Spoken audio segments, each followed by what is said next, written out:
Chicos, saludos, nuevamente encontrándonos en este espacio virtual donde les vengo trayendo una información muy importante a los estudiantes que van a postular a San Marcos, ahora que el examen se avecina.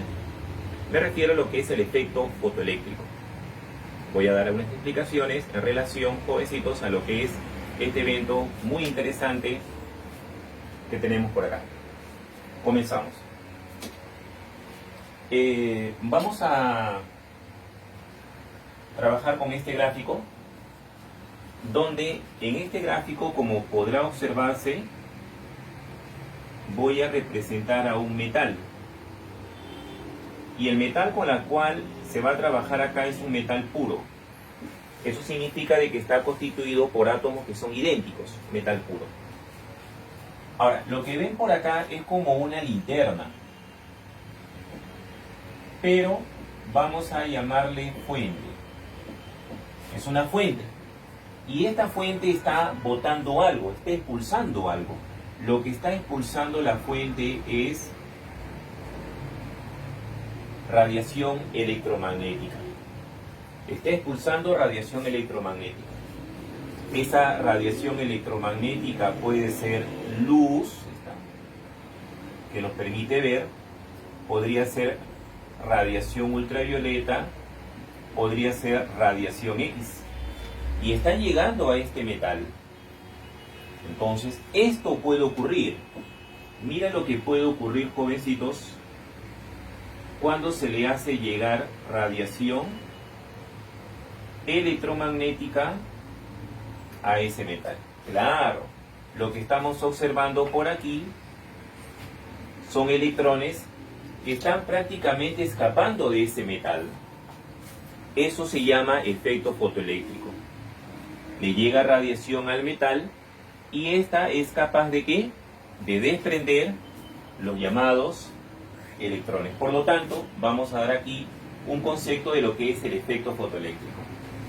El efecto fotoeléctrico consiste en el desprendimiento, algunos le llaman arranque. ¿De qué? Es el desprendimiento de electrones. Es el desprendimiento de electrones. ¿De dónde? De un metal. De un metal. ¿Debido a qué? Debido a que le llega, debido a que sobre ella incide ¿qué? Radiación electromagnética. Para poder describir el efecto fotoeléctrico, yo necesito herramientas. Y esas herramientas aparecen aquí como aspectos previos. Comenzamos con el primero. Acá nosotros tenemos a una fuente. Acá tenemos a una fuente. Y esa fuente lo que está haciendo es emite radiación electromagnética.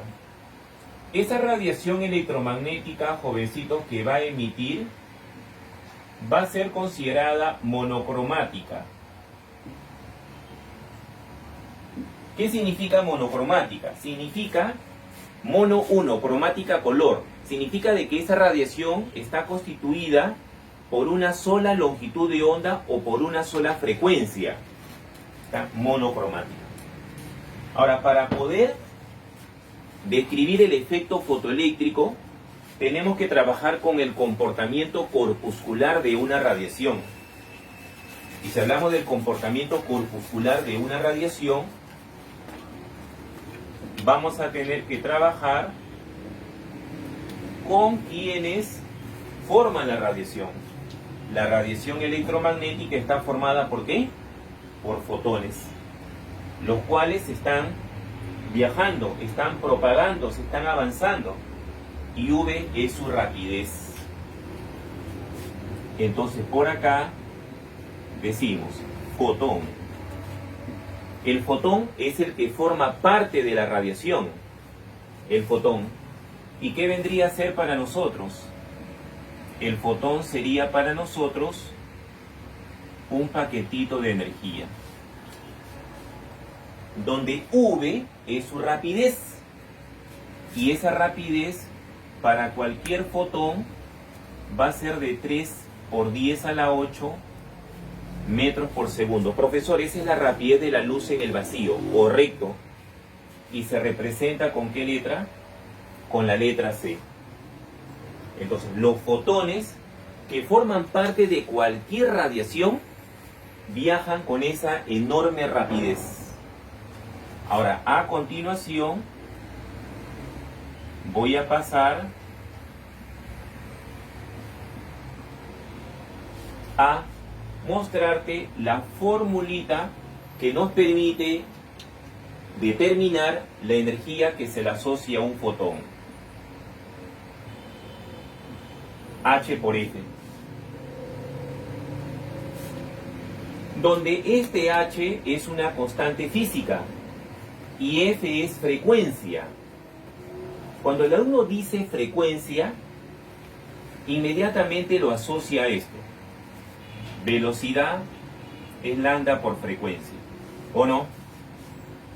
Claro, y esta ecuación deriva de lo que es el comportamiento ondulatorio, que también se va a mantener aquí, algunas informaciones del comportamiento ondulatorio. Pero este V se representa con C. ¿Está? Por lo tanto, aquí tendríamos otra formulita para la energía asociada al fotón. Sería por acá H, y despejando frecuencia sería C sobre lambda. Entonces por acá voy a colocar C y abajo lambda. De esa manera tú tienes dos expresiones para la energía del fotón. Una en forma directa a la frecuencia y la otra en forma inversa a la longitud. Y por acá voy a dar a conocer el valor que va a tomar H. H toma por valor 6,63 por 10 a la menos 34. Tiene unidad de energía y tiene unidad de tiempo, Joule por segundo. El Joule es la unidad oficial de la energía. Sin embargo, en este capítulo, cuando se trabaja de radiación, se trabaja con fotones, se utiliza otra unidad de medida, que es el electronvoltio, y equivale a 1,6 por 10 a la menos 19 Joule. Si tú el Joule lo expresas en electronvoltio, saldría otra expresión para la constante de Planck, y es 4,14 por 10 a la menos 15 electronvoltio por segundo. ¿Ven? Estas cantidades son las que nosotros vamos a manejar, pero en San Marcos he notado que en los procesos de admisión el 6,63 lo representan como 6,6 y el 4,14 solamente como 4. ¿Eso por qué? Porque trabajar con decimales se hace muy tedioso y en San Marcos te da la facilidad de hacer eso. Bueno chicos, ahora ya hemos dado a conocer un primer previo en relación a lo que son los aspectos previos. Ahora vamos a pasar al segundo y eso tiene que ver ahora con la fuente. Muy bien. Bien estudiantes, ahora pasemos a la segunda parte. Y la segunda parte, en esta información vamos a hablar de la fuente. Aquí tenemos a la fuente y como vemos, de ahí están saliendo los fotones. Esta fuente, jovencitos, que se está utilizando, presenta una determinada potencia. Esa fuente presenta una determinada potencia. Y esa potencia es P. Entonces, si nosotros queremos calcular la potencia, tienes que conocer la cantidad de energía que la fuente está emitiendo. Y todo eso tú lo vas a dividir entre el tiempo. Así se determina, jovencitos, la potencia de esa fuente. Cantidad de energía que emite dividido entre el tiempo que tarda esa emisión. Pero esa energía está en forma de paquetitos, los fotones. Pero como se trata de una radiación monocromática, todos los fotones son idénticos. Por lo tanto, lo que yo podría hacer aquí es colocar la energía de un solo fotón y multiplicarlo por ¿quién? Por el número de fotones que están saliendo. Y obviamente, esos fotones que salen van a emplear cierto tiempo, ¿no?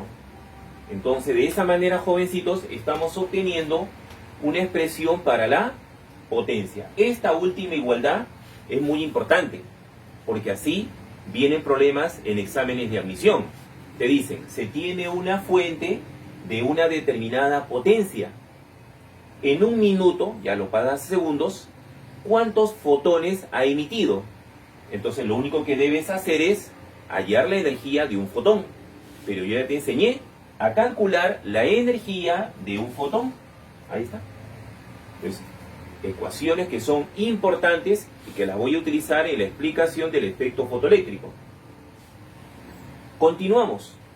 Cuando esta radiación llega, vamos a considerar de que está llegando en forma perpendicular a una determinada superficie. El tamaño de esa superficie va a formar parte de lo que es la intensidad. La letra I es intensidad. Y la intensidad de esta radiación se determina como la razón entre la potencia de la fuente dividido entre el área a donde llega la radiación en forma perpendicular. ¿Está bien? Entonces, por aquí, trabajemos con las unidades. La potencia se expresa en watts y la intensidad se expresa en watts, porque es potencia, por metro cuadrado. Herramientas que yo voy a utilizar durante la explicación de los problemas. Pasemos a la tercera parte. Es cuando hablamos ahora del metal. Este metal podría ser aluminio, podría ser cobre, podría ser plata, etcétera, etcétera, etcétera. Claro, no todos son iguales, presentan propiedades diferentes. Pero en este capítulo, el metal se va a caracterizar por medio de ¿qué? Se va a caracterizar por medio de su función trabajo. O sea, se va a caracterizar por medio de su función trabajo. Esa función trabajo ya está en tablas, en los libros. Navega en Google y ahí vas a encontrar los diferentes valores de la función trabajo para diferentes metales. Ahora, ¿qué entendemos nosotros por función trabajo? Está asociado al metal. Y del metal, ¿qué vamos a arrancar? Electrones. Ahora, ese electrón para poder sacarlo no es fácil. Está dentro del metal. Entonces, si nosotros queremos de que el electrón salga, tiene que llegar hasta aquí. Mínimo, hasta la superficie. Y como que aquí se ha desarrollado trabajo, ¿no? Para sacarlo. Y desarrollar trabajo significa invertir energía. La función trabajo representa, ser jovencitos, la mínima cantidad de energía que se va a emplear para arrancar a ese electrón del metal, para sacarlo. Y eso lo vamos a indicar por acá. Es la mínima energía que se invierte para arrancar, para extraer, si deseas. Pero ¿a quién? A un solo electrón. ¿De quién? Del metal. Del metal. Claro que hay metales que tienen a sus electrones fuertemente unidos a ellos. Ahí va a ser muy difícil. Por lo tanto, el metal tendrá una enorme función trabajo. Aquellos cuyos electrones son susceptibles, son fáciles de extraerlos, tendrán mínima función trabajo. Y esos jovencitos, por lo general, se expresan en esta unidad que es el electrón voltio. Y te invito a que busques en los libros y en el internet para que tú corrobores lo que te estoy diciendo. Bueno, ahora pasemos a la siguiente parte que corresponde a efecto fotoeléctrico. Aún no hemos terminado, chicos. Muy bien. Ahora vamos a dar a conocer la forma como Albert Einstein describe el efecto fotoeléctrico basándose en el principio de conservación de la energía. Pues por aquí tenemos la explicación de Einstein para el efecto fotoeléctrico. Como vemos aquí, tenemos a la fuente que está emitiendo radiación y esa radiación está constituida por fotones. Sabemos nosotros de que al fotón se le asocia una determinada cantidad de energía que ya hemos enseñado a calcularla. Aquí está el electrón que pertenece al metal y para que se dé el efecto fotoeléctrico ese electrón debe salir. Entonces el fotón llega, acá está el metal y como vemos el electrón ha escapado, pero en esta escena el fotón ya desapareció porque se ha absorbido. Para que el electrón llegue hasta la superficie se emplea energía. Y esa energía que se emplea ya la conocemos, se llama función trabajo. Pero los electrones cuando salen van a salir disparados, o sea, van a salir con energía. ¿Y cómo se llama la energía con la que van a salir estos electrones? Muy bien, se le llama energía cinética. Entonces, si el fotón desaparece, porque acá ya no lo tenemos, ¿qué ha pasado con su energía? Su energía se ha utilizado. Una parte para que el electrón escape y lo que va a sobrar se va a quedar con el electrón en forma de energía cinética. Mejor dicho, la energía del fotón se desglosa en ¿cuántas partes? En 2 partes.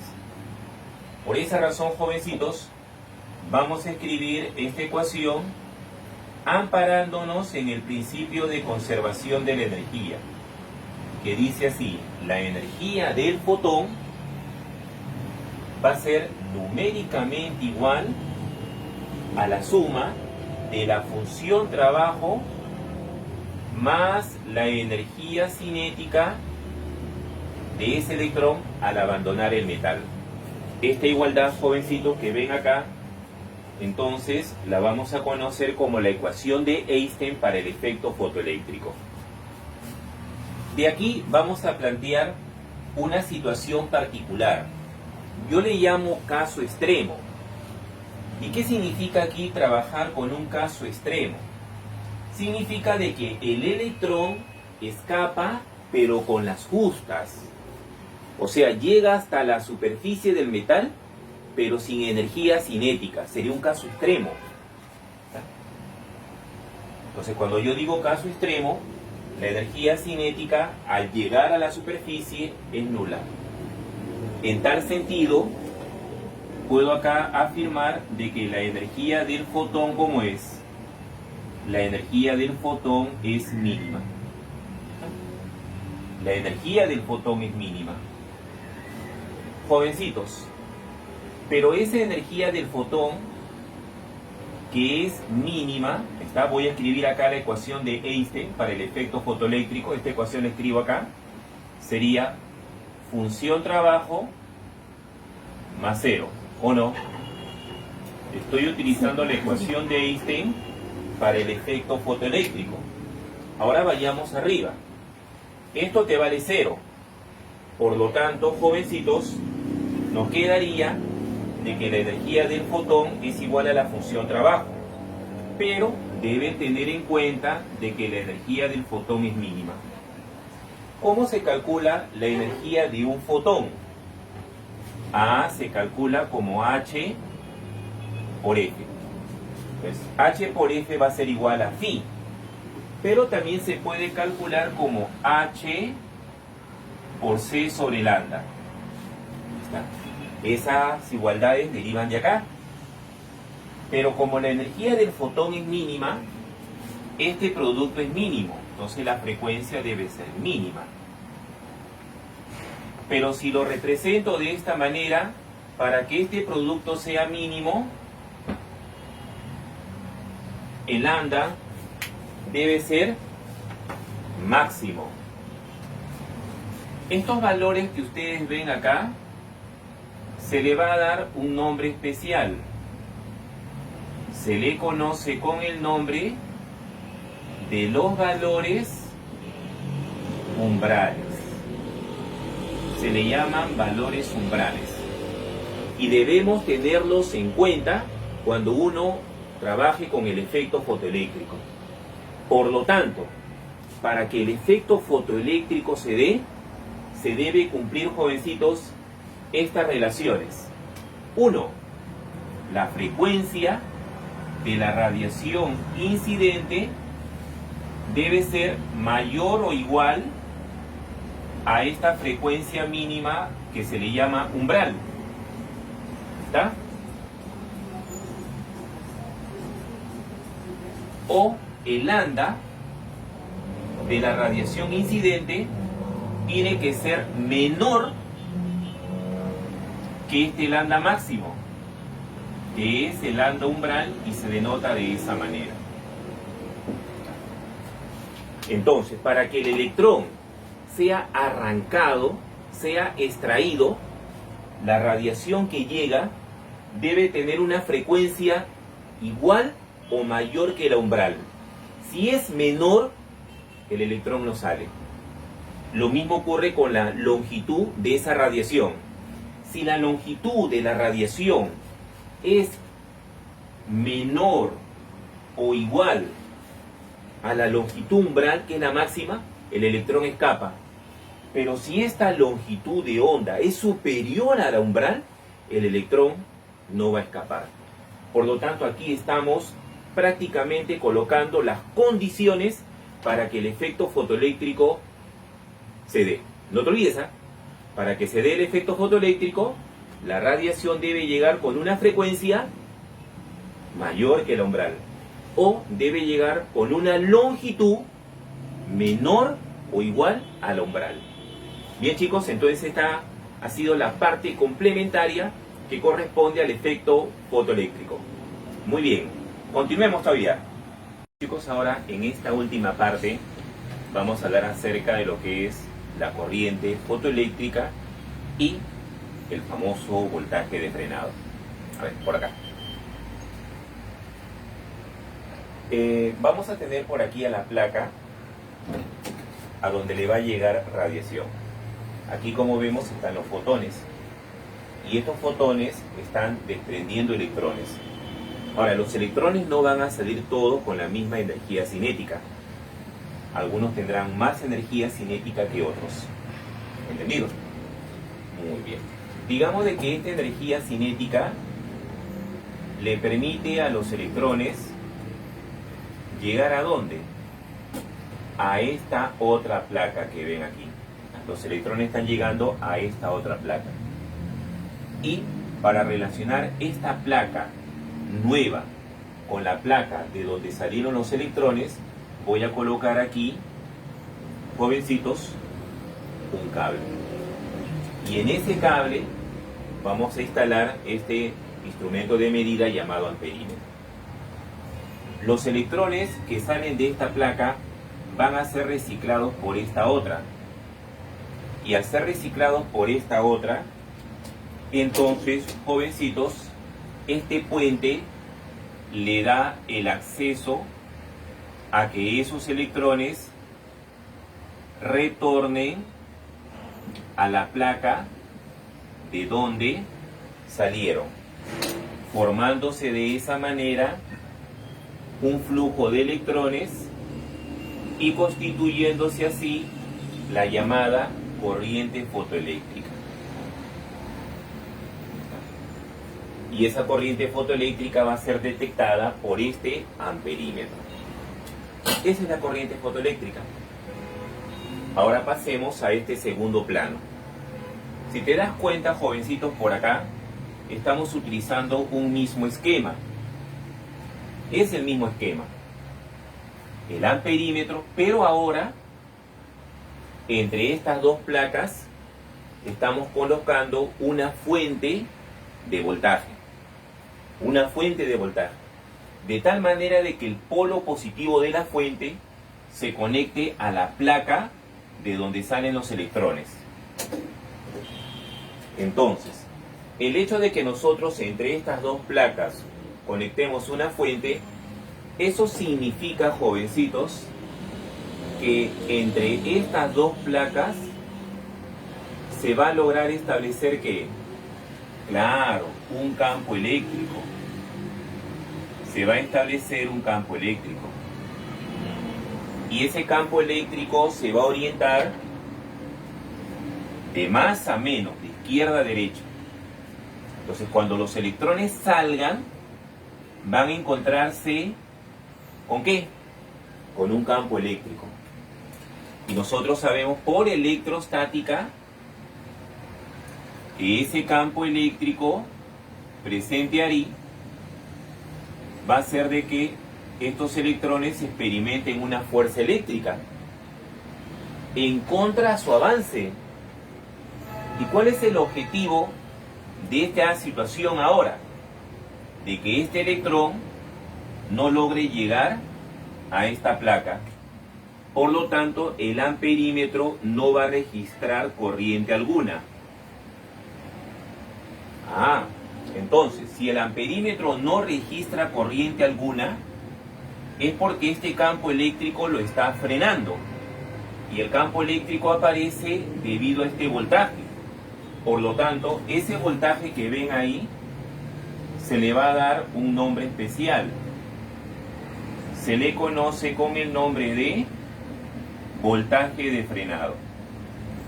Así se le llama, voltaje de frenado.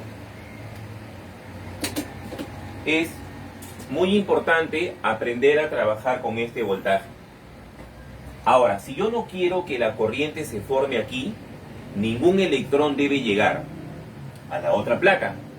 Por lo tanto, debo frenar al electrón que presenta mayor energía cinética, porque esa es una garantía de que los otros restantes no van a llegar. Y vamos a considerar el caso extremo. ¿Y cuál es el caso extremo?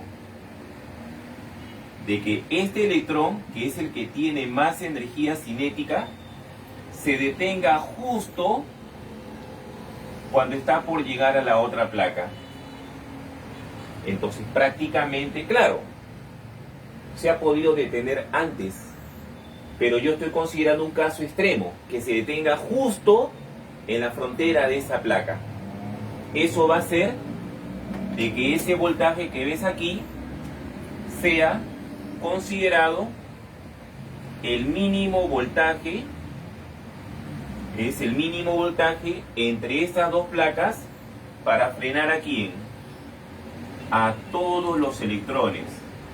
Si yo freno al electrón con más energía cinética, entonces con eso ya se tiene una garantía de que se frenó al resto. Pasemos ahora a la parte matemática. Pero la parte matemática se va a concentrar en él, en el que tiene más energía cinética.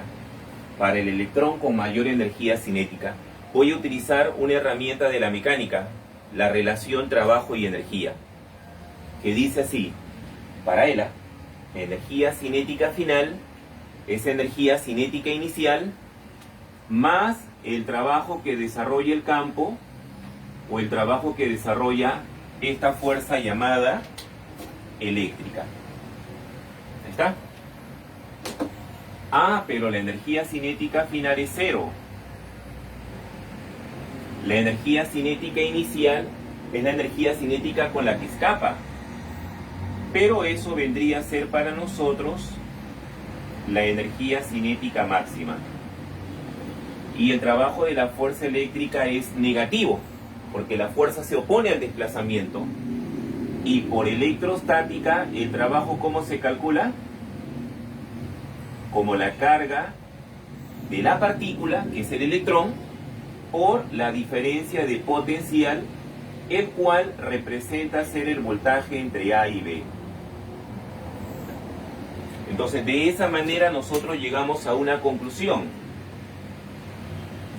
de que la energía cinética, jovencitos, máxima, va a ser numéricamente igual al valor absoluto de la carga del electrón por ese voltaje de frenado.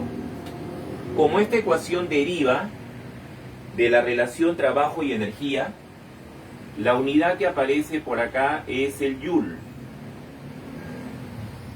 ¿Ven? Pero esta expresión que está aquí, yo la puedo convertir en una más fácil de manejar. Veamos.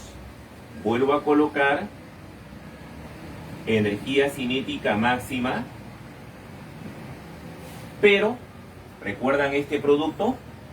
Esto es 1,6 por 10 a la menos 19 Joule. ¿Eso no es un electronvoltio?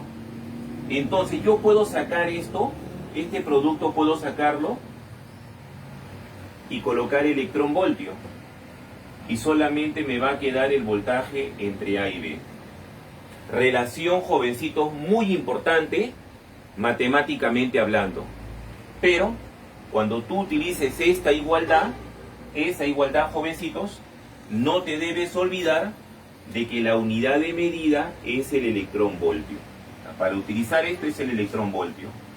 O sea, profe, conociendo el voltaje de frenado, ¿yo puedo conocer la energía cinética con que escapan los electrones? Sí.